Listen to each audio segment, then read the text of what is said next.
So we just had AEW Blood and Guts. It's the third, the fourth? I can't remember. It's terrifying to me that AEW has been going for 6 years. But it was quite monumental because it's the first time we've had a women's Blood and Guts match. And it all depends on what your taste is when it comes to pro wrestling. But in terms of AEW saying to you, we're going to give you matches entitled Blood and Guts, they did exactly what it would say on the tin. It was totally nuts. It was totally mad. And when I watch this and then go on social media and I see some of the reactions to it, a lot by the negative Nancy's, of course, my main thing was I think we all need to grow up. Maybe we need to be a little bit more adult when it comes to this stuff. And before we do get into talking about AEW Dynamite, please do leave me a comment below, like the video and share the video, and please do subscribe. The lifeblood of all YouTube. But yeah, here's essentially one big hot take. Now, this probably ties into the fact that Hangman Adam Page had done an interview earlier in the day. I thought it was a very good interview because he rarely does these. I just think he comes across like a nice man, and he is meant to be the top babyface in the company, so that's a good thing, right? But he had mentioned, you can come to the show, it's $29, it's cheap, everybody can come, mums, dad, kids, families. And then obviously you have a show like Blood and Guts that, kids likely shouldn't be watching, and you get the people going, oh, I can't believe he said that. Kids can't possibly go. I think it's a ridiculous take to have, because that's a wider discussion about entertainment in general. Any parent should be able to sit down. You don't just let your kids watch whatever they decide to watch. You're meant to vet it first, right? So you sit down and you go, well, let's just see what this thing is out. Some weeks AEW Dynamite would be perfectly happy or easy for a child to watch and just enjoy it, like any old shows. And then shows like last night, given that they have also renamed it, you probably shouldn't let your child watch. It's called Blood and Guts, right? Something is called Blood and Guts. My gut tells me it's likely not for a 12-year-old. But what really, I suppose, grinds my gears, to use 2025 phrases, is this is nothing new. It absolutely isn't. ECW was doing this in the mid to late 90s. I remember the conversation because I was that kid sneaking around going, oh my gosh, I want to watch ECW. And then one day I got caught and my parents were like, no, absolutely not. This is way too violent. And they stopped me watching it. I would still try and sneak around and watch it. But this is a family situation. That's not a wrestling situation. And if all of a sudden we actually did put that on wrestling companies, that you have to abide by these crazy laws in case a child is able to watch your show, then you would never be able to get another intense matchup on television again. And that is the death knell for all professional wrestling, especially in this era where we do have two big companies in North America. Obviously WWE are number one and AEW are sort of sat there in number two. But the competition is there, the tribalism is there. As much as I don't like it, you can't pretend otherwise. But they do now these days feel like different entities to me. And some things obviously do tie in because it's wrestling at the end of the day. But I want WWE to keep doing their thing. And good grief, do I want AEW to keep doing their thing. I would be so damn worried if all of a sudden they felt the need to be pushed in a certain direction. I never know how true this is. Well, it did happen, but how much it affected things. But Eric Bischoff and a lot of people in WCW say they felt really hamstrung when one day the Turner executives say to them, you have to, abide by standard and practices or something like that. So no cursing, no attitude era type stuff anymore. You have to knock that on the head. And again, a lot of people in charge, although they do say a lot of things, so take it with a pinch of salt. Well, like in that moment, we knew we couldn't compete with WWE. So there was nothing we can do. Obviously, WWE got edgier and edgier. I mean, it probably was edgy. He debuted in like 1997 or something like that. And WCW, well, this is why I struggle with it. They then put Judy Bagwell on a pole. Had Viagra on a pole matches. I'm like, what's that got to do with not being adult? You could argue Viagra on a pole is whatever. I'm getting carried off here. But that's a good point. That's the kind of stuff that can go away in pro wrestling. That's not even goofy wrestling for life. That's just dumb. Whereas having two mega cage matches where you have literally been told this is going to be super duper violent at the start and it's going to be super duper violent at the end, I think you need that in professional wrestling. And I think any sort of adult nature, child, parental guidance, blah, blah, that needs to be brought into the situation should be left for other people. That shouldn't tie in. It's like when Darby Allin used the flamethrower, and the number one criticism I got on my timeline, which I understand is a small sample size, was, well, one day he's going to set somebody in the crowd on fire. And then what are you going to do? It's like, well, one, maybe aliens come down and poke somebody in the eye. What's this bizarre assumption you're going on? And two, there should be safety protocols in place. And also, secret number three, you don't care about the fan in the arena. You're just saying that because you think it's a good way to make your point, but you actually sound absolutely redonkulous. I remember that time when Brock Lesnar ripped a car door off and literally threw it into the crowd, and you never heard anybody moaning about that. But the point is this, I am happy that AEW presents these shows. Not everything they did last night was for me. A lot of it, I was watching it like this, oh my gosh, I can't believe it. That needs to exist in pro pro wrestling. And no, young people, men, boys, girls, whatever, should not be watching it because their brains probably haven't got to the point where they can understand what the flub is going on. But at the same time, there'll be some kids that would be able to handle it. It depends on the maturity of your child. You see my point? This is not the conversations that we should be having. So continue on with the crazy violent stuff. Make sure you're aware of this before we get into it. Otherwise, I thought it was pretty awesome. I mean, the women especially, I think, knew they had to hit a home run here. I mean, they've set their damn bar so high, I'm now worried about 2026. But I'm not going to try and remember who was in it, because I just forget, right? But it was the usuals. Let me try and remember. It was Mercedes Moné, it was Megan Bayne, it was Marina Shafir, and it was a triangle of madness. Then you had Willow, you had Harley Cameron, you had Toni Storm, you had Jamie Hayter. I knew I was going to forget somebody, and Mira Shirakawa, and Chris Statlander. Did I say Chris? I can't remember. It was just absolutely crazy. Sky Blue was bleeding in about 2 minutes. It was like you blinked, what happened here? There were some crazy spots like Chris going into the bed of nails. Really enjoyed the fact that Mercedes Moné handed out her titles as weapons, so that was cool. You had Mercedes and Toni going at it. That's absolutely one of the feuds of AEW's 2025 that peaked it all in, and I'm sure we can go back to that as well. Marina Shafir was a crazy person, and of course you ended with emotion too. We'll talk about that in just 1 second. But the Harley Cameron with the doll, and Mercedes Moné pulls it off, and all of a sudden she's got brass knucks on, which the fans didn't even notice at first because they were so mad the doll had been thrown to one side. I just thought it did everything that it had to do. It felt intense, it felt threatening, it felt dangerous, and it felt like they were absolutely trying to kill each other. And I thought it really got Marina Shafir over as the murderer of all murders, which has been her character for the last month. But she doesn't have a lot of singles matches, which hopefully we now start leaning into coming out after this. And of course you had sort of sub-stories, well, side quests, like Willow Nightingale and Chris Statlander coming together. Can they get on? Can they coexist? We're never going to know. I like the idea as well of the bad guy stealing the key and then locking the baby faces outside of the ring, because it kind of gave you this impression they'd actually come up with a strategy beforehand. I mean, a lot of the strategy on this show was stab people. The strategy was, if we keep them outside and essentially create a prison, we can take Shirakawa and we can block off Toni Storm, who at one point went to do Sweet Chick Music, and I think it was Marina threw a mirror right into her face. That just looked so brutal. Marina locks her in the submission, and it looked disgusting. Everyone's hitting her with weapons. So of course Toni Storm says, stop it, I'm surrendering. She ends the match. AEW does tend to lean into that a bit with these matches, but it did work in the moment. It was something that I could totally buy into. It didn't feel fake in inverted commas. And Bryan Danielson on commentary being like, she had to quit for the one that she loved. That's just good storytelling. It's nice and simple. You could explain that to your mum, who may have never watched wrestling before. And then, of course, the bad guys beat everybody up because they're bad guys and they're heels. And I'm sure in the moment Toni Storm knew that, but her heart was broken and she was worried for her friend. I just thought, in terms of kicking things off with a women's blood and guts match, yeah, it was great. It was really good. And I hope everybody is okay today because it was so brutal. Chris Statlander was bleeding like a crazy person too.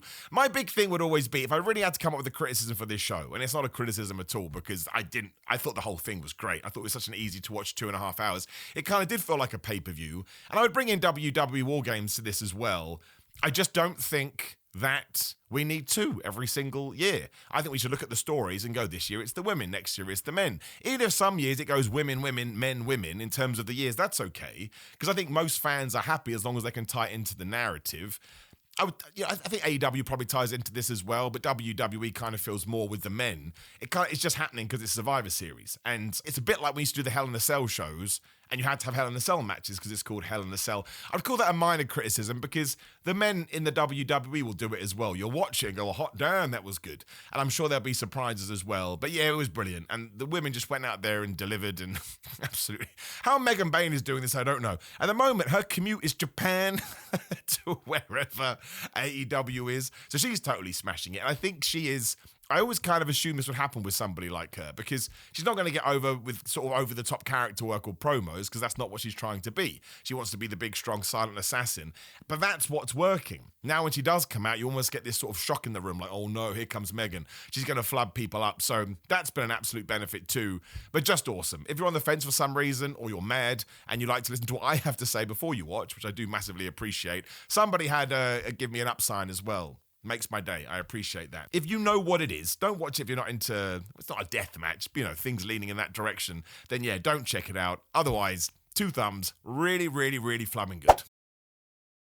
Then smack bang in the middle of that, you have Hangman Adam Page versus Powerhouse Hobbs, which, I said this, I think I mean it, I need to sleep on it, If you told me you preferred that to the two Blood and Guts, not preferred it, but that was your match of the night, I think I would get it. Because they just killed each other. And we really got Powerhouse Hobbs across as a powerhouse. The clue is in the name.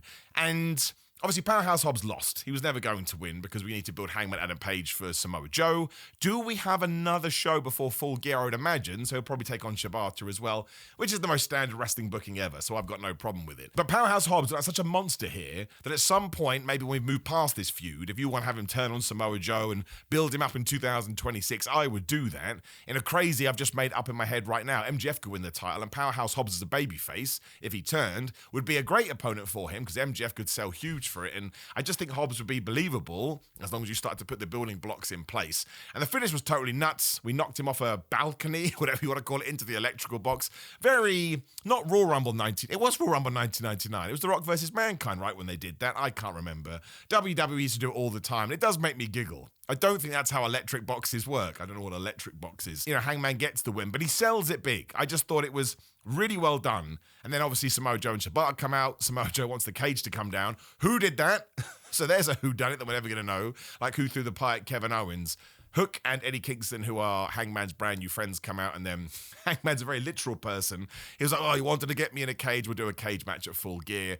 It's not the best way to build to something like that, but at the same time, you had to give it something. We've seen the one-on-one match, although you could argue it's different because Samoa Joe is a heel now. But Hangman Adam Page did beat Samoa Joe clean as a whistle in round one. So I don't think we're getting to round three. I think I'll probably be drawing it out a little bit. So in round two, yeah, let's just give it all the bells and whistles, all the smoke and mirrors. I don't think Hangman Adam Page has ever had a bad cage match. We don't need to go to swerve levels. I want to make that clear. When Samoa Joe is just one of the GOATs, right? He's a modern day GOAT. He's so damn good. He turned heel on a whim here, essentially, but just brilliant. The man is excellent. So I think it probably could be a late match of the year contender. I think they have the potential to do that, given who they are. It doesn't mean it is going to hit that, but I absolutely wouldn't be surprised. And in terms of trying to sell a pay-per-view, I think AEW has proven now that their pay-per-view model, as the way they put pay-per-views together, is a massive success. They always do well over 100,000 buys, and I think if you had told anybody that, when AEW started off, they would have been over the moon. So I just liked it. I just thought it was well done. I still think we should do more with Eddie Kingston. I can't believe he's been back almost over a month now, and he hasn't cut that big promo, but there may be reasons to this. Something I've massively realized in 2025 is people are so quick to make a comment on something, and then the next day or the next week, the next month, you get more information. You're like, let me just backtrack on that, and I don't want to be that guy. Like some people have asked me about the Nixon Newell situation. I can't remember her WWE name now. Or was that her WWE name? I'm getting confused. But the whole tag team thing on Collision, I'm going to wait until I have all the information. I mean, with the information that I've got, you know, if you put me on any television show, I do whatever you want. If somebody said, Simon, you're going to lose in 8 seconds, I'd be like, you got it, bro. And I go out there and I do the best 8 seconds possible. But I have no other opinion apart from how I would look at it because I don't have all the details. A lot of people just want to sort of stick their oar in. Unless you were backstage, you could have an opinion of it, of course, but you don't have all the details. But yes, in terms of what I do have, absolutely. Again, if my phone rang right now, and then Simon, can you be on Collision next week? Which would be very random. What's happening here? And yeah, somebody's going to murk you in 1 second, one move, 1, 2, 3. I have the time of my life, and I'd be the most excited man ever. My point being, though, let's just wait and see with Eddie Kingston. We do not know. But if it is all good to go, he absolutely should be on the show cutting promos. Also got a bunch of other nonsense. That was fun nonsense. The Ricky Steamboat FTR stuff, just great. I mean, we were in North Carolina, obviously, where Ricky Steamboat is a legend everywhere. But he comes out, and then FTR come out and shut him down. Don't forget, it was FTR that teamed with him during his retirement match. Stokely Hathaway runs him down. They beat him up. They're just such bad people. Out comes Bro Dido. A nice way to have a segment on the show, calm everything down after the Hangman match before we got into the men's Blood and Guts, and just tell you that we're getting Bro Dido versus FTR at the pay-per-view. I think FTR are going to win. I think they've been so despicable that they can cheat and do horrendous things in that match. And I also just think that it's time. The cool thing about the tag team scene at the moment is it kind of has fallen back to where it once was. We probably still need to light a fire under it a little bit. But we also teased the Young Bucks going back babyface, obviously teaming up with Omega, and they Who did they beat up? They beat up Jurassic Express and they dragged them in front of the Young Bucks locker room. But the Don Callis family want an answer if they're going to join. Of course, the Young Bucks will say no. If for nothing else, Thanksgiving and Christmas are coming and there'll be absolutely no room at the table. But then from there, they can reteam with Kenny Omega. Or maybe they even go after the trios titles, which the Ops still hold, I think. We need to do more with the trio titles as well. But it was just a nice couple of segments to remind you this is where we're headed when it comes to the pay-per-view. And it should be a good time. And it worked. And then, yes, we got to the men's bag.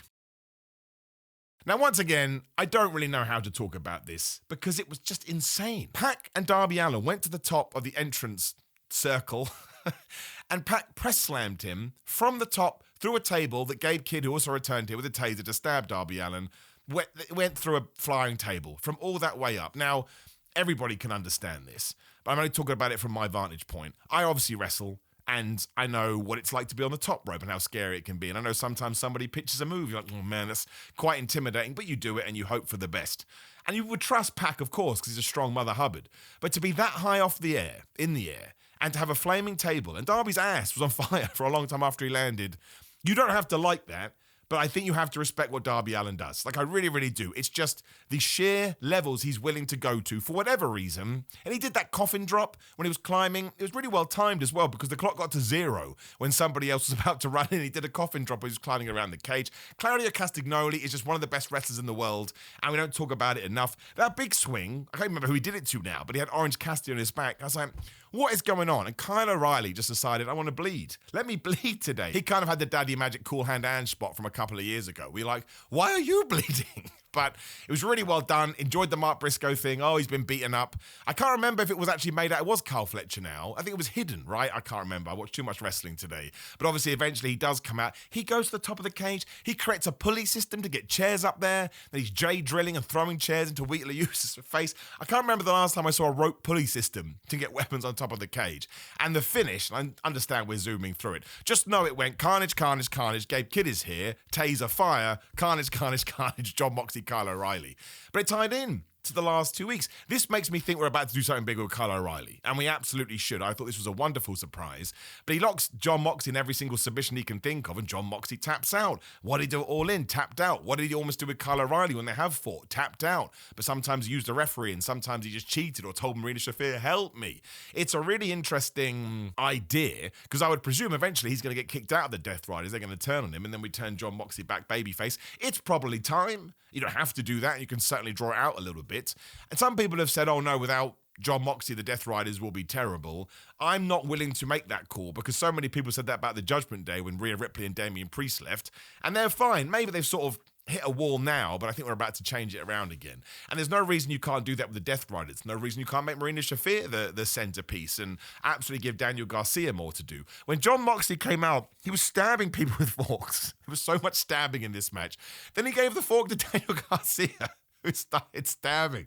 So why are we stabbing people? But Kyle O'Reilly getting the victory over John Moxley, I thought was excellent. And now John Moxley's in all kinds of trouble because, you know, he's the loudest talker, but he's the one that sort of is the weak link now. I think they will turn on him. I think you can give it a good few weeks. I don't think we have to rush this. It depends what you want to do at Full Gear and what you want to do at World's End. But yeah, it was men's blood and guts matches, and it was crazy, and it was nuts, and there was all kind of weapons, and there was glass, and was there thumbtacks? I can't even remember. Just a lot of plunder and a lot of horrific things. We were like, oh no, I can't believe we did that, and Pac just looking like the most jacked man ever. Once again, you know what AEW are going to do with these stipulations, and I massively appreciate it. If they say street fight, it's going to be intense. Cage match, intense. This, intense. Anarchy in the arena. Literally listen to what we are saying. I thought it was a really good 2.5 hours. And look, don't get me wrong, sometimes AEW does those 3-hour blocks of Dynamite Collision way too long, absolutely too long for me, and I kind of feel like I have to watch it in chunks, although I don't have that advantage, but I'm also blessed to do what I do, of course. Not this one. Women's flew by, the Hangman and Page stuff flew by, all the skits flew by, just there to sort of keep your interest up because you want to look at the same thing, especially because you have the two big cages. And the men worked out. I saw some people thought it was a little bit mundane in the middle. I wouldn't agree with that, just I think some of the stuff they were doing was so intense that I was certainly locked in. But a really, really good show, and not what's what I'm looking for. Sometimes people say that you can default to stuff like this, plunder matches, garbage matches. It's an easy way to pull a rating. But I think that AEW has established that they are going to do this every single year. And if November is just going to be War Games month from both companies, so be it. It is going to ruin it a little bit because that's just how your brain works. If you just saw street fights throughout November, you get to the last week of November and they'd probably be the worst street fights because that's the way that you're looking at it. But it's the sheer effort, if nothing else. And you'd be waking up this morning just absolutely murked. So no notes from me. Really good Dynamite. I liked it.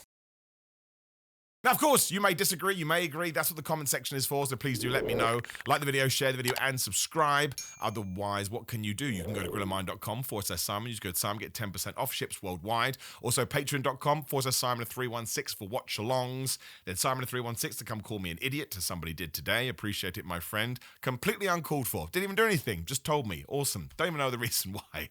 TikTok is up there as well for my dumb promo videos. I'm going to keep pushing as hard as I can. My wrestling producer stuff is now going to be TikTok content. I don't know where else to put it, and that's the best place that it does in terms of views. So please do go subscribe to there. I know it's TikTok. Some people love it, some people hate it. Totally understand. Cameo messages, Lowe's doing it for Christmas now. Come get one as well, or Hanukkah or Kwanzaa, whatever the hell you celebrate. It can be, I hate this time of year. I'll do that too. Otherwise, Pro Wrestling Tees to get dumb Miller merchandise. Now we can rest a couple of days for the next show because, of course, wrestling never stops. It's Bald Idiot. We'll see you soon.